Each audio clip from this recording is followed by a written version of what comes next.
تاریخ فلسفه، نوشته ویلدورانت، ترجمه عباس زریاب خویی، چاپ اول مهر 1401. لدلیس، رساله‌ای در باب طبایع و اخلاق و آداب. چرا مجدداً تبعید شد؟ برای آنکه در برلین بلند پروازترین و پرحجمترین و برجسته ترین و جسورانه ترین آثار خود را به چاپ رسانده بود. این کتاب عنوان دور و درازی داشت، نظری به طبایع و اخلاق و آداب و روحیات اقوام و وقایع عمده تاریخ از عهد شارلمانی تا زمان لویی 13. آغاز تألیف این کتاب در سیره بود و آن را می‌خواست برای مادام دو شاتله بنویسد، زیرا این زن از تاریخ بیزار بود. این زن می‌گفت که تاریخ تقویم پارینه‌ای است که به کار نیاید. برای من که یک زن فرانسوی هستم چه اثری دارد که بدانم اگیل در سوئد جانشین هاکین گردید یا عثمان جد سلاطین عثمانی پسر طغرل بوده است. من تاریخ یونان و روم قدیم را خواندم. صورت و منظره حاصل از این تاریخ برای من جالب بود، اما من هیچ یک از تواریخ طولانی اقوام جدید را هنوز به آخر نرساندم. در این تواریخ چیزی جز هرج و مرج و ابهام دیده نمی شود. یک رشته وقایع بی اهمیتی است که با هم ارتباطی ندارند و به نتیجه منتهی نمی گردند. شامل هزاران جنگ و جدال بی ثمر است. من از مطالعه آنچه به منزله بار گرانی بر ذهن است و آن را روشنایی و صیقل نمی بخشد صرف نظر می کنم. ولتر با او موافق بود. از قول انژنو معصوم چنین می گوید: تاریخ فقط تصویر جنایات و تیره‌بختی هاست. خود او در 15 ژوئیه 1768 به هاریس والپول چنین می نویسد: در حقیقت تاریخ مردم یورک و لنکستر بیشتر شبیه به داستان راهزنان است. ولی او این نوید را به مادام شاتله داد که به تاریخ راهی نو نشان دهد و حکمت و فلسفه را در آن به کار برد و کوشش کند تا در زیر امواج حوادث سیاسی تاریخ فکر بشر را تدوین و ترسیم نماید. او می گفت فقط فلاسفه باید تاریخ بنویسند. در میان تمام اقوام تاریخ از صورت حقیقی خارج شده و به شکل افسانه در آمده است تا آنگاه که فلسفه بیاید و شخص را روشن کند. هنگامی که فلسفه به اعماق مظلم تاریخ قدم می نهد، می بیند که فکر بشر در طی قرون به قدری در زیر توده اشتباهات کور و تاریک گشته شده است که روشن ساختن آن و دور زدن پرده های ابهام بسی مشکل است. در اینجاست که می‌بیند برای اثبات دروغ‌ها، بناها و وقایع و تشریفات فراوان ساخته شده است. از اینجا نتیجه می‌گیرد که تاریخ یک رشته تردستی و طراری است که ما به سر مردگان می‌آوریم. ما گذشته را بر طبق آمالی که برای آینده داریم می‌سازیم و در نتیجه تاریخ ثابت می‌کند که همه چیز را از راه تاریخ می‌توان ثابت کرد. مانند کارگر معدن شروع به کار کرد تا بتواند در این معدن دروغ‌ها دانه‌های گوهر حقیقت را درباره تاریخ حقیقی بشریت پیدا کند. چند سال پشت سر هم تحقیقات مقدماتی را انجام داد. تاریخ روسیه، تاریخ شارل 12، عصر لویی 14، عصر لویی 13. در طی این تحقیقات وجدان معنوی بیپایان او نیز تکمیل می‌شد، یعنی آنچه سرانجام شخص را به نبوغ رهبری می‌کند. اب دانیال یسوعی که تاریخ فرانسه را نوشته است، در کتابخانه سلطنتی پاریس 1200 جلد اسناد و مدارک و نسخ خطی مشاهده کرد. ساعتی به ورق زدن و به هم ریختن آنها مشغول شد و بعد به اب تورنمین معلم سابق ولتر روی کرده چنین گفت: این کاغذهای کهنه بیفایده به درد نوشتن تاریخ نمیخورد و از نوشتن تاریخ معذرت خواست. ولتر چنین نبود. او هر چیزی را که راجع به موضوعات مورد نظر او بود میخواند صدها جلد تذکره و یادداشت مطالعه کرد. صدها نامه به کسانی که شاهد وقایع مشهور بودن نوشت. حتی بعد از انتشار آثار خود دوباره به مطالعه آنها پرداخت و هر چاپی را از نو اصلاح کرد. ولی این جمع مواد فقط کار مقدماتی بود. آنچه مورد نیاز بود روش جدید انتخاب و تنظیم بود. خیلی از وقایع حتی در صورت راست بودن که کمتر اتفاق می‌افتد به درد نمی‌خورد. تفصیلات پوچ برای تاریخ به منزله بار و بنه بیهوده‌ای است که مانع پیشرفت سپاه می‌گردد. ما باید به امور با نظری وسیع‌تر بنگریم، زیرا ذهن بشری ضعیف است و در زیر فشار توده امور بیهوده تلف می‌شود. سالنامه نگاران باید وقایع را جمع کنند و به شکل یک کتاب لغت تاریخ تنظیم نمایند تا هر کسی واقعی مورد نیاز را بتواند پیدا کند، همچنان که لغتی را در کتاب فرهنگ پیدا می کند. آنچه ولتر می جست اصل واحدی بود که بتواند تاریخ تمدن اروپایی را با رشته‌ای به هم مربوط سازد و می‌خواست این رشته مربوط سازنده تاریخ فرهنگ و علوم و معارف باشد. تصمیم گرفته بود که در تاریخ چندان به پادشاهان اهمیت ندهد، بلکه به جنبش‌ها و نیروها و توده‌ها تکیه نماید. اقوام و ممالک به خصوص را در نظر نیاورد، بلکه تمام نوع بشر را مد نظر قرار دهد. به جنگ‌ها نپردازد، بلکه گام‌های فکر بشر را شرح دهد. جنگ‌ها و فتنه‌ها کوچکترین قسمت این نقشه را تشکیل می‌دهند. سپاهیان و افواج غالب یا مغلوب و بلاد تسخیر شده یا از دست رفته امری است که در هر تاریخی مشترک است. اگر در هر قرنی پیشرفت هنر و فکر را کنار بگذارید، چیز مهمی برای جلب دقت آیندگان پیدا نخواهید کرد. من آرزومندم که به سرگذشت جنگ ها نپردازم، بلکه سرگذشت اجتماع را بنویسم. میخواهم تحقیق کنم که زندگی مردم در درون خانواده ها چگونه بوده است و هنرهایی که مشترکاً پیش برده اند چه بوده است. هدف من تاریخ فکر بشر است، نه تفصیلات بیهوده وقایع. به تاریخ اشراف و اعیان نیز نخواهم پرداخت. میخواهم بدانم که مردم چگونه از توحش به تمدن رسیدند. حذف شاهان از صحنه تاریخ قسمتی از انقلاب دموکراسی است که آنها را از تخت سلطنت نیز برکنار کرد. کتاب نظری به طبایع مقدمه عزل و خلع بوربون هاست. بدین ترتیب او نخستین فلسفه تاریخ را به وجود آورد و نخستین اقدام اصولی را در ترسیم جریانات تکوین و توسعه فکر اروپایی به عمل آورد. انتظار می رفت که این گونه تفسیر وقایع تفسیرات مافوق طبیعی را کنار بگذارد. تاریخ مقام حقیقی خود را به دست نمی آورد مگر آنگاه که الهیات کنار برود. گفته باکل کتاب ولتر پایه علم تاریخ جدید محسوب می شود. گیبون، نیبور، باکل و گروت همگی مدیون و سپاسگزار و پیرو او هستند و او در رأس همه آنهاست و هنوز در میدانی که او کشف کرده است کسی بر او برتری نیافته است. ولی باید دید که چرا بزرگترین کتاب او موجب تبعیدش شد. برای آنکه با گفتن حقیقت به همه تاخته بود، مخصوصا کشیشان را به خشم آورد، زیرا نظریه‌ای اظهار کرده بود که بعد گیبون آن را تکمیل کرد. به موجب این نظر غلبه سریع مسیحیت بر بتپرستی قدرت روم را از هم پاشید و آن را طعمه حمله و تاخت و تاز وحشیان ساخت.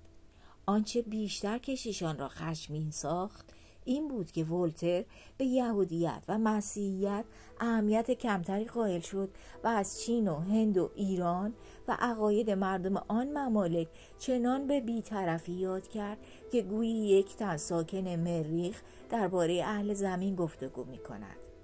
در این منظر جدید دنیای وسیع و نوعی کشف می شود. تمام اصول و عقاید صلابت خود را در نسبیت از دست می دهند. شرق پهناور جای خود را در تاریخ به نسبیت عظمت خاکش باز می کند. اروپا خود را میدان آزمایشی می بیند که در انتهای سرزمین و فرهنگی که از آن او بزرگتر است قرار گرفته است. چگونه می توان یک چنین فرد اروپایی را که درباره وطن خویش اینقدر دور از تعصب سخن می گوید بخشید؟ شاه دستور داد که این فرانسوی که جرأت کرده است خود را نخست انسان و بعد فرانسوی بداند، حق ندارد قدم به خاک فرانسه بگذارد. فرنه، ساده دل، کاندید. لدلیس منزل موقتی بود. ولتر می‌خواست از آنجا پناهگاه دائمی تری برای خود پیدا کند. این پناهگاه را در 1758 در فرنه پیدا کرد. فرنه درست در سرحد فرانسه و سوئیس بود. در آنجا می توانست از دست حکومت فرانسه در امان باشد و اگر روزی دولت سوئیس موجب زحمت او می شد، می توانست به خاک فرانسه پناه ببرد. در اینجا سرگردانی او خاتمه می پذیرفت. علت سرگردانی و دوندگی های دائمی او فقط ناآرامی های عصبیش نبود، بلکه علت دیگری هم داشت و آن اینکه همه جا مورد آزار و تهدید قرار می گرفت. فقط در 64 سالگی منزلی پیدا کرد که می توانست خانه دائمی او نیز باشد.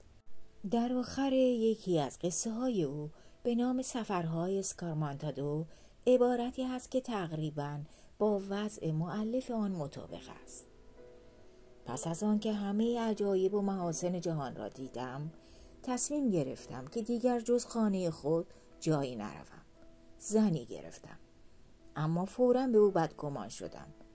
ولی با همه این بدگمانی این وضع را خوشترین و بهترین تمام اوضاع و احوال می دانم.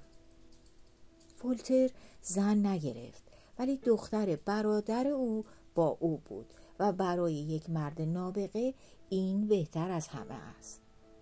ما هرگز نشنیدیم که او آرزوی پاریس کند. شکی نیست که این تبعیدگاه عاقلانه عمر او را دراز کرده است. در این باغ خود خوشبخت و خوشحال بود. درخت‌های میوه‌ای می‌کاشت که خود او انتظار نداشت شکوفه آنها را در حیات خود ببیند. یکی از شیفتگان او از این کار که برای آیندگان می‌کند تحسین و تمجید کرد و او در پاسخ گفت: بلی، من 4000 درخت کاشتم. با هر کسی به مهربانی سخن می‌گفت، ولی گاهی مجبور می‌شد که سخنان تلخ و تند نیز بزند. روزی از یک نفر که به ملاقات او آمده بود پرسید که از پیش چه کسی آمده است. آن شخص گفت که از نزد آقای هالر می آیم.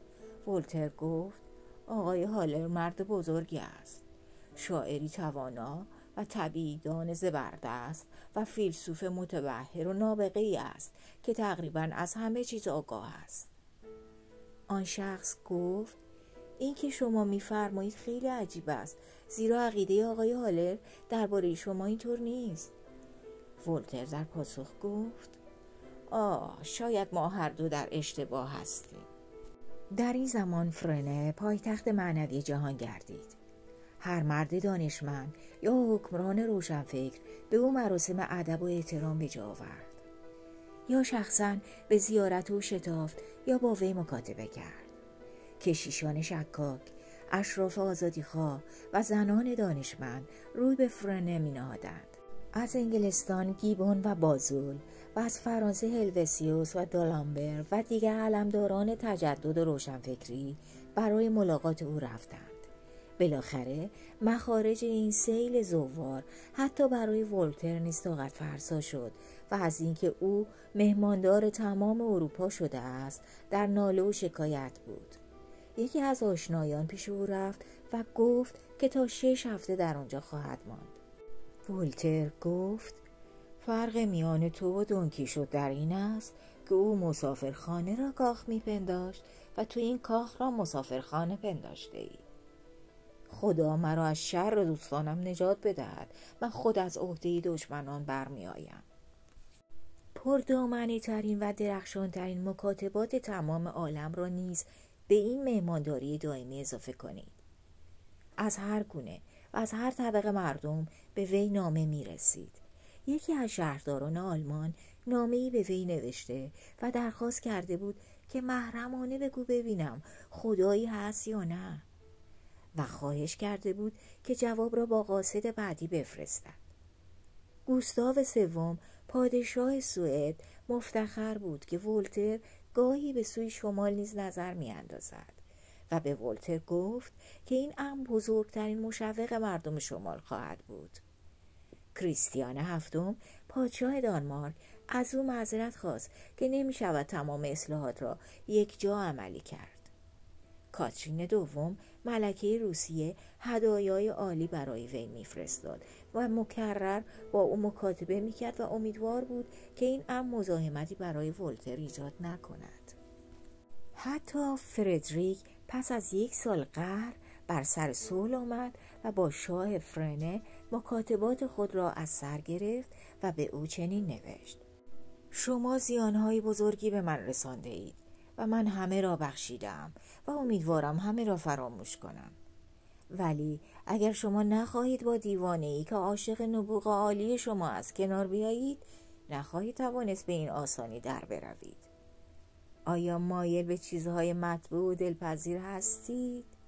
بسیار خوب. من میخواهم حقایقی را برای شما بگویم. من شما را لطیفترین قریحه و استعدادی میدانم که مادر روزگار زاییده است. من شیفته شعر شما و عاشق نثر شما هستم. هیچ نویسنده‌ای پیش از شما استعدادی چنین حاد و ذوقی چنین لطیف نداشته است. گفتار شما جذاب است. شما می توانید در یک آن هم سرگرم کنید و هم تعلیم دهید. شما فریبنده ترین و جاذب ترین موجودی هستید که من می شناسم و می توانید خود را در نظر هر کس که بخواهید محبوب سازید. لطف و ظرافت شما به قدری است که می توانید به اشخاص بتازید و در همان حال همان اشخاص این امر را نادیده بگیرند. خلاصه شما اگر بشر نبودید، کامل بودید. که می تواند تصور کند که کسی که این همه محبوب جهانیان است علمدار بدبینی باشد؟ در جوانی هنگامی که سالن‌ها را می‌پیمود، با آنکه چندی به باستیل رفت، روزهای بسیار خوشی گذرانید. با این همه در این روزهای بی قیدی و بی غمی با خوشبینی غیر طبیعی که لایبنیتس تبلیغ می‌کرد مخالف بود. جوان با حرارتی در مطبوعات او را مورد حمله قرار داد و در این امر که این جهان بهترین شکل ممکن را دارد به طرفداری از لایبنیتس برخاست. ولتر به او نوشت: آقای من، از شنیدن این که کتاب کوچکی بر ضد من نوشته اید خوشحال شدم. اگر بتوانید به نظم یا به طریق دیگری برای من توضیح دهید که چرا این همه مردم با وجود بهترین وضعی که دارند خودکشی می کنند، بسیار ممنون خواهم بود. من منتظر استدلالات و اشعار و حملات شما هستم و از صمیم قلب به شما اطمینان میدهم که هیچ یک از ما چیزی درباره این موضوع نمیدانیم. من مفتخر هستم که و غیره. اذیت و آزار و ناکامی ها ایمان او را به زندگی سست کرده بود و تجربیاتی که در برلین و فرانکفورت به دست آورد امید او را از میان برد. ولی وقتی که در نوامبر سال 1755 از زلزله لیسبون مطلع گردید، این ایمان و امید بیشتر ضربه دید. زلزله در جشن مذهبی اول نوامبر که همه مردم در کلیساها جمع بودند اتفاق افتاد و داس مرگ محصول خوبی به دست آورد و حیات 30,000 نفر را درو کرد. ولتر سخت ناراحت شد و خشم او وقتی شدیدتر شد که شنید کشیشان فرانسه این مصیبت را نتیجه گناهان مردم لیسبون دانستند. خشم او در شعر آتشینی نمودار شد که در آن این قیاس ذوالحدین قدیمی را تشریح کرده بود یا خدا میتوانست از این شر جلوگیری کند و نکرد، یا میخواست جلوگیری کند و نتوانست. او نمیتوانست به این جواب اسپینوزا قانع شود که خیر و شر اصطلاحات بشری هستند و درباره کل جهان قابل استعمال نیستند و بدبختی ها و مصیبت های ما از نظر ابدیت سخت تغییر و ناچیز است. اگر بگویی که من در برابر این توده عظیم نرهای ناچیز هستم، در پاسخ خواهم گفت بلی، ولی تمام حیواناتی که محکوم به مرگ هستند و تمام موجوداتی که از حس برخوردارند بلای درد و رنجند و همچون من در میان دود و اندوه جان می سپارند. آن کرکسی که به ولع تمام بر شکار خود پیروز شده و به شادی تمام مشغول دریدن اندام غرق به خون اوست، همه چیز را به مراد خود می بیند، اما در این میان شاهینی به نوبه خود با منقار تیز خیش این کرکس را از هم می درد و مردی با گلوله رگبار خود این عقاب مغرور را می کشد و آنگاه خود این مرد در میدان جنگ بر روی خاک ها زخمی و خون آلود در میان کشتگان جان می سپارد و طعمه لاش خوران و کرکسان و زاغان می گردد. بدین ترتیب همه اعضای جهان در رنج به سر می برند. همه برای رنج کشیدن می زایند و همه همدیگر را از میان می برند و شما از این اعضای شوم و منحوس و از بدبختی های آنان می خواهید سعادت کلی بسازید. بیچاره ضعیف بدبخت، در این کار چه سعادتی نهفته است که با ناله فریاد برمیاری و میگویی که هر چیزی به جای خیش نیکوست. ولی این جهان دروغ تو را فاش می کند و حتی دل خودت نیز 100 مرتبه اشتباهات اندیشت را آشکار می سازد. پاسخ باهوشترین و آگاهترین مردمان چیست؟ هیچ. ما از خواندن و فهمیدن کتاب سرنوشت عاجزیم. انسان از خودش بیگانه است و نمیداند که چیست و کجاست و از کجا آمده است. ذراتی هستند که بر روی این توده کلولای در تعبند و مرگ آنها را فرو میبرد و تقدیر با آنها بازی میکند. ولی ذرات متفکری که به هدایت اندیشه آسمانها را پیمودند در اعماق بی پایان سردرگم هستند و لحظه‌ای قادر به شناختن خود نیستند. این دنیا که نمایشگاه غرور و اشتباهات است پر از تیره‌بختانی است که از سعادت دم میزنند.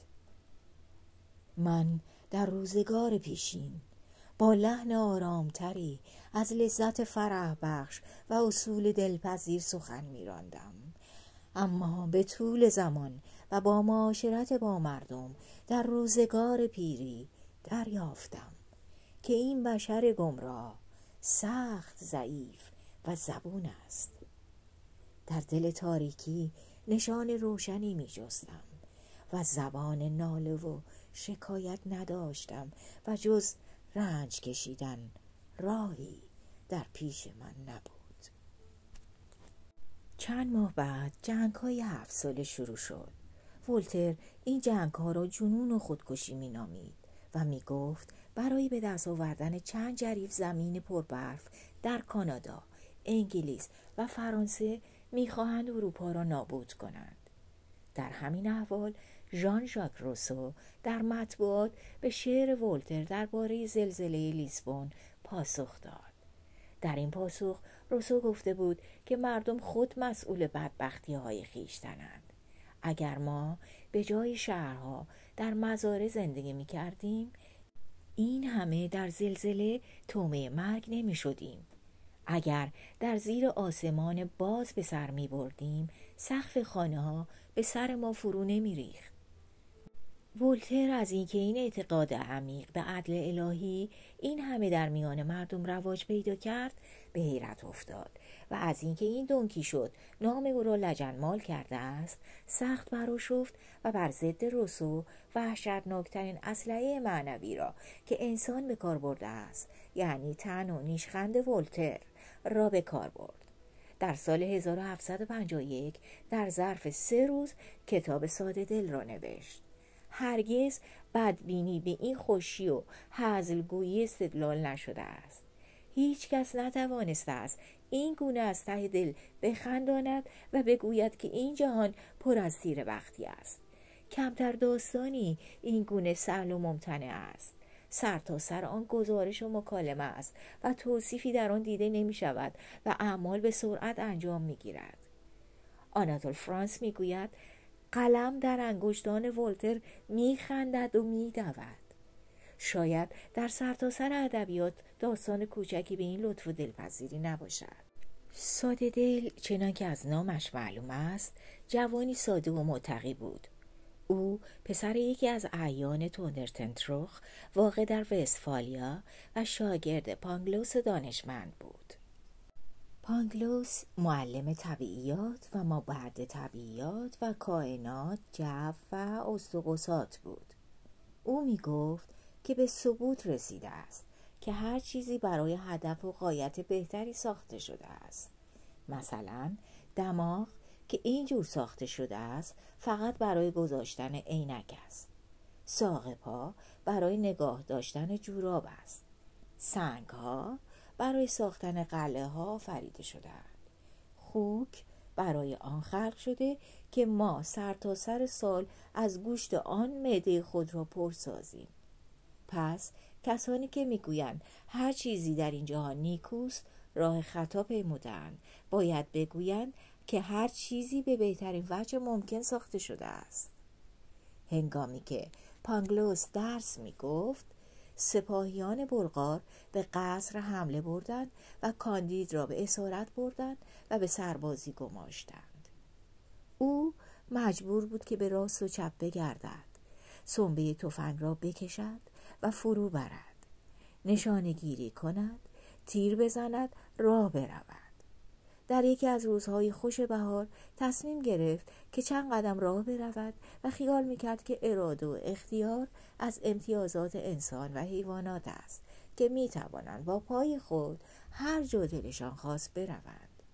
چند گامی نرفته بود که 4 پهلوان به درازای 6 پا او را احاطه کردند و گرفتند و به سیاهچال انداختند. به او گفتند که باید یکی از این 2 شق را اختیار کند، یا تمام فوج 36 مرتبه او را شلاق بزنند یا 2 گلوله سربی به مغزش خالی کنند. هرچه داد زد که آخر انسان آزاد است و او هیچ یک از این 2 شق را نمیخواهد انتخاب کند، به خرج کسی نرفت و مجبور شد که از این 2 یکی را انتخاب کند. بالاخره در سایه این موهبت الهی که اختیار و آزادی نام دارد ترجیح داد که 36 مرتبه شلاق بخورد. این بلا 2 دفعه به سرش آمد. کاندید بالاخره فرار کرد و راه لیسبون را در پیش گرفت. در عرشه کشتی معلم خود پانگلوس را ملاقات کرد که داستان انهدام قصر و کشته شدن پدر و مادر او را به وی گفت و نتیجه گرفت که تمام این وقایع ناگزیر و ضروری است، زیرا بدبختی‌های فردی موجب خیر کلی است. وقتی به لیسبون رسیدند که زلزله در گرفت. پس از آن که زلزله سپری شد، هر یک داستان غم و درد خود را باز گفت. در این میان خدمتکار پیری آنها را مطمئن ساخت که مصائب آنها در برابر رنج و بلیه او ناچیز است. 100 مرتبه تصمیم گرفتم که خودم را بکشم، ولی عشق به زندگی مانع شده است. این نقطه ضعف شاید شومترین خاصیت ما باشد، زیرا چیزی بیهوده تر از این نیست که کسی باری را که هر آن میتواند زمین بگذارد بر دوش ببرد. یا چنانکه یکی دیگر از آن میان گفت: اگر همه جهات را در نظر بگیریم، زندگی یک ملاح از زندگی یک امیر بهتر است، ولی به عقیده من اختلاف به قدری ناچیز است که ارزش آزمایش را ندارد. کاندید از چنگ محکمه تفتیش عقاید فرار کرد و راه پاراگوئه را در پیش گرفت. در آنجا همه چیز متعلق به آبای یسوعیون بود و مردم مالک هیچ چیز نبودند. این یک شاهکار عقل و عدل بود. در یکی از مستعمرات هلند سیاهی را دید که فقط یک دست و یک پا دارد و ژنده‌ای به تن پوشیده است. آن غلام چنین گفت: اگر هنگامی که در کارخانه قند کار می‌کنیم چرخ آسیا انگشت ما را ببرد، ارباب ما یک دست ما را قطع می‌کند و اگر بخواهیم فرار کنیم یک پای ما را می‌برد. به این قیمت شما در اروپا قند می‌خورید. کاندید در یکی از سرزمین‌های کشف نشده مقداری زیادی طلا پیدا کرد و به ساحل برگشت و کشتی اجاره کرد که آن را به فرانسه ببرد. ولی کشتیران طلاها را به کشتی گذاشت و بدون آنکه منتظر کاندید شود به راه افتاد و او را در ساحل جا گذاشت تا فلسفه ببافد. با بقیه پولی که مانده بود بلیطی در کشتی خرید و به سوی بوردو حرکت کرد. در عرشه کشتی با پیر خیرتمندی به نام مارتین آشنا شد و شروع به صحبت کرد. کاندید پرسید: به عقیده شما مردم همیشه مثل امروز همدیگر را خواهند کشت و همواره دروغگو و متقلب و خیانتکار و ناسپاس و راهزن و گول و دزد و جنایتکار و شکم پرست و بادخوار و بدبخت و حسود و جاه طلب و خونخوار و تهمت زن و هرزه و کهنه پرست و ریاکار خواهند ماند؟ مارتین در پاسخ گفت: شما معتقدید که همواره هر جا باز و کرکس کبوتری را یافتند شکار خواهند کرد؟ کاندید در پاسخ گفت: بدون تردید. مارتین گفت: خب اگر باز و کرکس همیشه همان خاصیت را حفظ خواهند کرد، چگونه میتوان تصور نمود که انسان خاصیت خود را حفظ نخواهد کرد؟ کاندید گفت: ولی اختلاف بزرگی در این میان است، زیرا اراده و اختیار بدین ترتیب استدلال می‌کردند تا به ساحل بوردو رسیدند. ما نمی‌توانیم همه ماجرای کاندید را در اینجا نقل کنیم. این ماجرا شرح و تفسیر مسخره آمیزی است از الهیات قرون وسطی و خوشبینی لایبنیتس. پس از آنکه بلاهای زیادی از مردم مختلف سرش آمد، کاندید تصمیم گرفت که در ترکیه مزرعه‌ای اجاره کند. داستان با این مکالمه میان استاد و شاگرد به پایان میرسد. پانگلوس روزی به کاندید گفت: یک سلسله حوادث به وقوع می‌پیوندند تا به بهترین وجه ممکن منتهی شود. اگر شما از قصر عالی خود دور نمی‌افتادید و از محکمه تفتیش عقاید فرار نمی‌کردید و به آمریکا نمی‌رفتید و طلای خود را از دست نمی‌دادید، نمی‌توانستید به ترکیه بیایید و مربای بالنگ و پسته بخورید. کاندید در پاسخ گفت: تمام اینها درست است، ولی بگذار تا به کار زراعت خود برسیم. دایره المعارف و قاموس فلسفی. اشتهار و رواج کتابی مانند ساده دل که به همه مقدسات بی احترامی کرده بود میتواند روحیه آن عصر را به ما نشان دهد. فرهنگ و معارف عالی دوره لویی 14 علیرغم سخنان پرطمطراق کشیشان یاد داده بود که چگونه باید سنن و اصول عقاید را ریشخند کرد. شکست اصطلاحات مذهبی در فرانسه برای فرانسویان میان کفر و ایمان راهی نگذاشت و هنگامی که افکار مردم آلمان و انگلیس به تدریج به سوی تطور مذهبی میرفت، افکار مردم فرانسه ناگهان از ایمان آتشینی که موجب قتل عام پروتستان‌ها گردید به کینه سردی مبدل شد که لامتری و هلوسیوس و هولباک و دیدرو به مذهب پدران خود پیدا کردند. لحظه‌ای به محیط معنوی که ولتر سالهای آخر عمر خود را در آن گذرانید نظر بیفکنیم. لامتری ابتدا در قشون به طبابت مشغول بود. بعد به علت نوشتن کتاب تاریخ طبیعی روح از شغل خود برکنار شد. کتاب دیگر او موسوم به انسان مانند ماشین موجب نفی و تبعید او گردید و به دربار فردریک پناه برد. فردریک پادشاه روشنفکری بود و می‌خواست از آخرین وضع معارف در پاریس آگاه شود.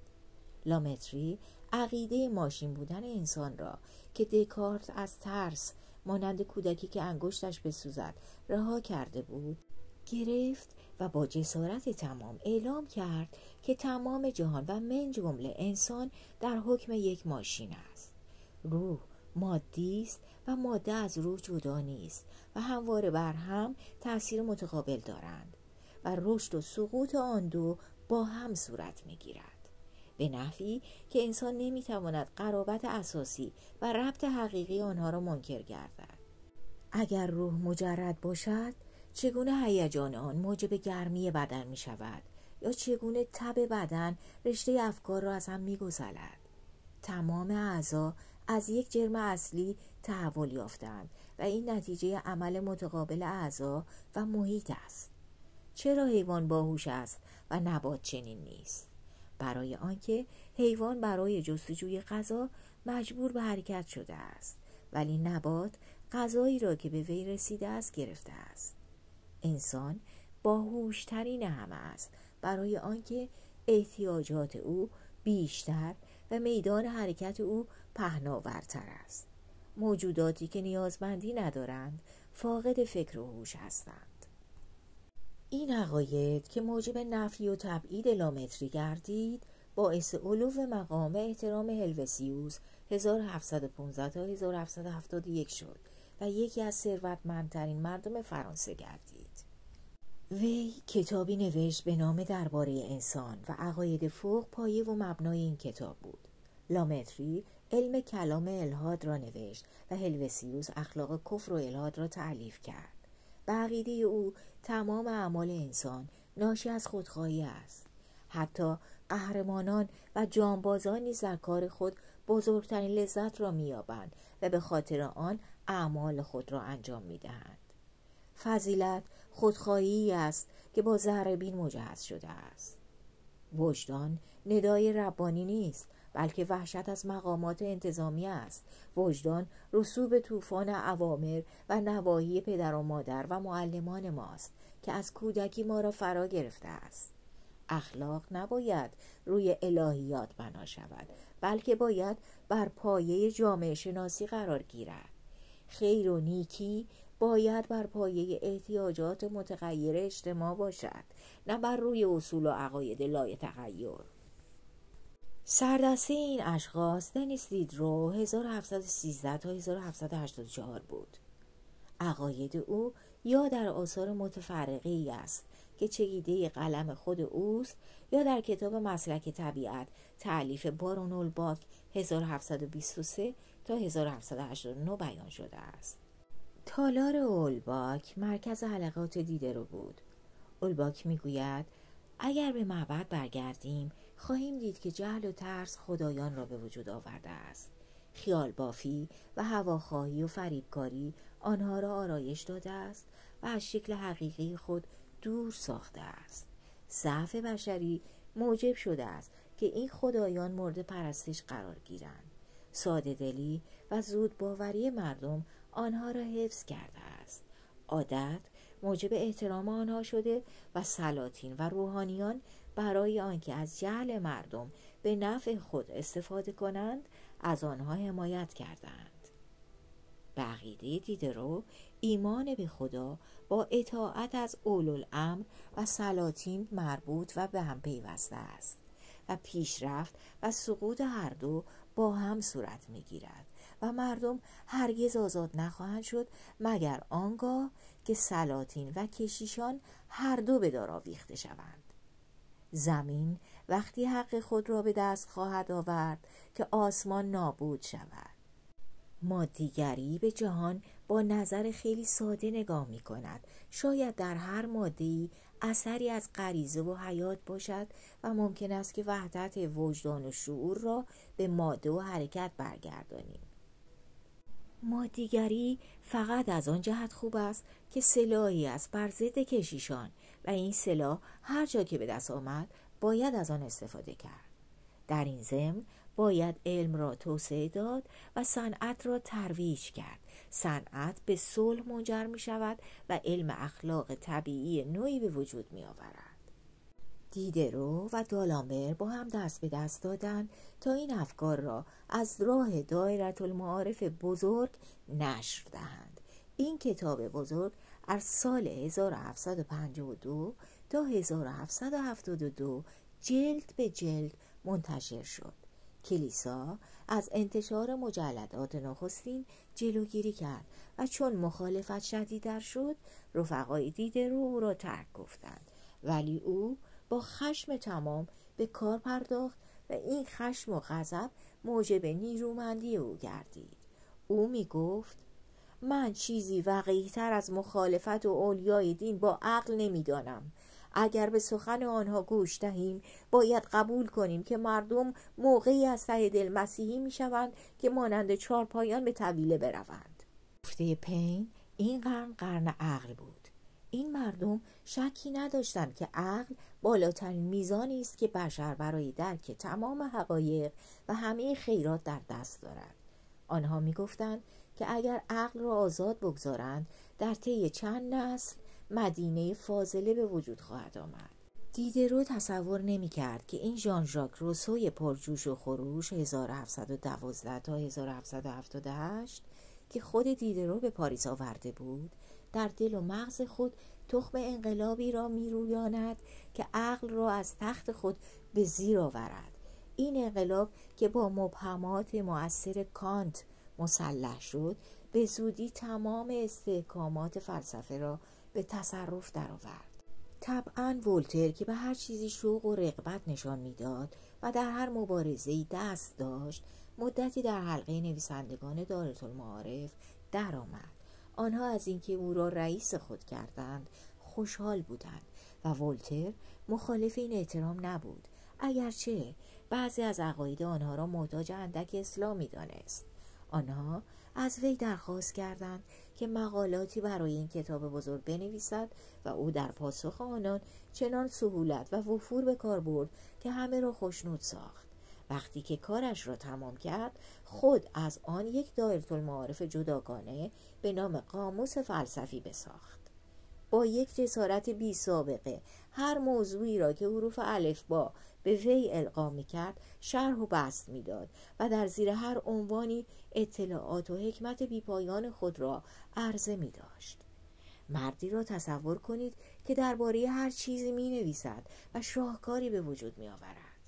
اگر داستان‌های او را کنار بگذاریم خواندنی‌ترین و درخشان‌ترین آثار ولتر همین کتاب است. هر مقاله‌ای نمونه‌ای از ایجاز و روشنی و نکته‌سنجی است.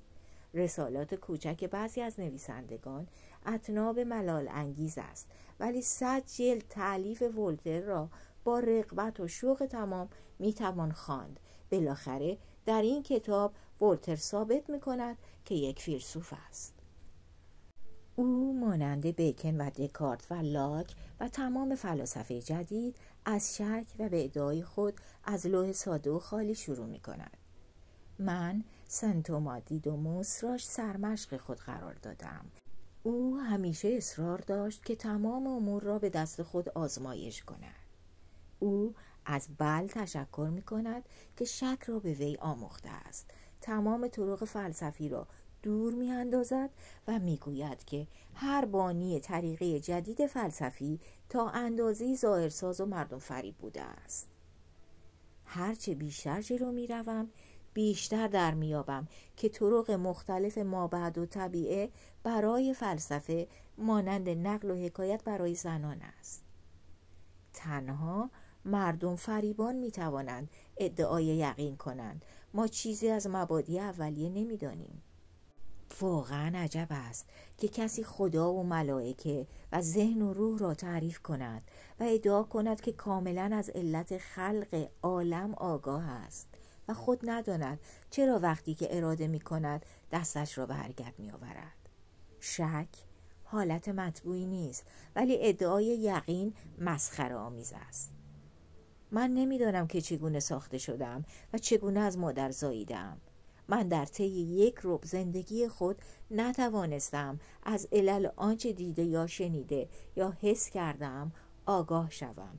من در ستاره شعرا و در کوچکترین ذرات ماده را میبینم، ولی نمیدانم که ماده چیست. داستانی از یک برهمن نیک نقل میکند که میگفت کاشکی هرگز از مادر نزادمی. گفتم چرا؟ در پاسخ گفت برای آنکه 40 سال تحصیل کردم و اکنون معلومم شده است که تمام این روزگار را تلف کردم. معتقدم که از ماده ساخته شدم، ولی تا کنون نتوانستم خود را راضی کنم که چه چیزی فکر را به وجود می آورد. من حتی نمیدانم که آیا قوه مدرکه من قوه‌ای است از قبیل راه رفتن یا هضم. آیا مغز من همانطور فکر می کند که دست من چیزی را بر می دارد؟ سخن زیاد می گویم، ولی پس از آن که سخنم به پایان رسید از آنچه گفتم خجل و شرمسار می گردم. همان روز با یک پیرزنی در همسایگی این برهمن صحبت کردم و از او پرسیدم که آیا از این که نمی داند ماده چیست و روح کدام است دلتنگ است؟ او از سؤال من سر در نیاورد. او حتی در کوچکترین لحظه‌ای از ایام زندگی درباره موضوعاتی که فکر برهمن را به خود مشغول داشته بود نیندیشیده بود. او از صمیم دل به تناسخ ویشنو معتقد بود و اگر موفق میشد که در آب مقدس گنگ غسل کند خود را خوشبخت‌ترین زنان عالم می‌دانست. از خوشبختی این موجود حقیر به حیرت افتادم و به سوی برهمن فیلسوف رفتم و پرسیدم آیا خجالت نمی‌کشید که خود را چنین بدبخت می‌پندارید، در صورتی که در 50 قدمی شما پیرزنی ضعیف زندگی می‌کند که به هیچ چیز نمی‌اندیشد و خوشبخت است؟ در جواب گفت حق با شماست. 1000 مرتبه با خود اندیشیدم که اگر مثل همسایه خود نادان بودم خوشبخت می بودم. معذالک میل ندارم چنین خوشبختی داشته باشم. این جواب برهمن چنان تأثیری در من کرد که هیچ چیز دیگر تا آن وقت نکرده بود. حتی اگر فلسفه به شک کلی مونتنی چه میدانم منتهی گردد، باز بزرگترین و عالیترین پیشرفت آن محسوب می شود. اگر به پیشرفت‌های کوچک علم خرسند باشیم بهتر از آن است که با قوه تخیل مریض خود فلسفه‌های نوعی ببافیم. باید حرف را کنار بگذاریم، اصول جدیدی بنا کنیم که بتواند هر چیزی را روشن سازد و به عبارت بهتر باید ماده را دقیقاً تجزیه کنیم و بعد با سوء ظن ببینیم که آیا این با اصول سازگار هست یا نه. صدر اعظم بیکن راهی را که عالم باید بپیماید نشان داده است، ولی همین که دکارت ظاهر شد درست برعکس آنچه میبایست بکند رفتار کرد. یعنی به جای تحقیق در طبیعت خداشناسی را با آن مخلوط کرد. این ریاضیدان بزرگ در فلسفه فقط به قصه گویی پرداخت. ما باید حساب کنیم، بسنجیم، اندازه بگیریم، مشاهده کنیم. ماهیت فلسفه این است و بقیه خیال بافی است.